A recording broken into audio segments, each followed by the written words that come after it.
لما بنيجي نعايد على بعض بنقول رمضان كريم والمسامح كريم.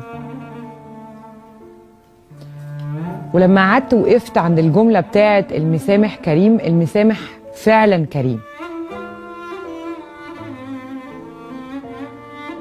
أصعب حاجة علينا مش اللي احنا بس بنمر بيه، أصعب حاجة علينا اللي احنا بنحسه بعد اللي بنمر بيه. وهنا بتبقى المشكلة، لما حد بيأذيني أول صدمة أو أول حاجة فيه بتبقى صدمتي في البني آدم، وبعدين الغضب، وبعد الغضب الاستيعاب إن أنا حصل فيا كده، وبعد الاستيعاب الحزن، وبعد الحزن يا بسامح يا ما بسامحش. إن يسامح ده شيء صعب قوي، إنك تسامحي وتيجي على نفسك لبني آدم أو بني آدمة أذوكي شيء صعب قوي، شيء محتاج جهاد النفس.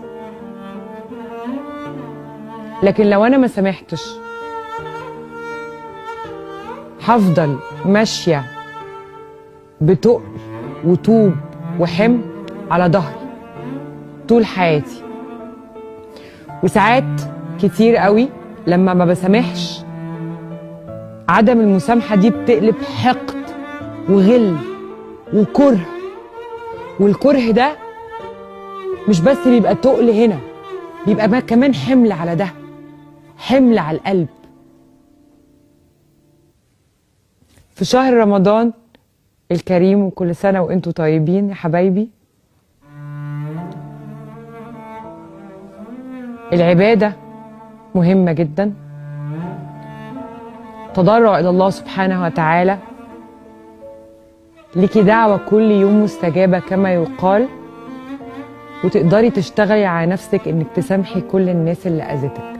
سامحي، مش سهلة، أنا عارفة، أنا كمان اتأذيت وأنا كمان اتوجعت، ولحد النهاردة بتأذي، ولحد النهاردة بتخض.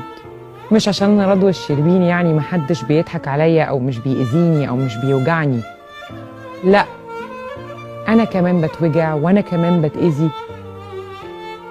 لكن أنا قررت أستغل شهر رمضان الكريم في إني أسامح، إني أستغفر، إني أدعي ربنا سبحانه وتعالى يا رب ريح قلبي وشيل من قلبي أي كره أو بغض أو غضب أو عدم تسامح لأي بني آدم في الدنيا، علشان أنا أعرف أعيش، وأنا عايزاكي كمان تعملي نفس الشيء علشان أنتي تعرفي تعيشي.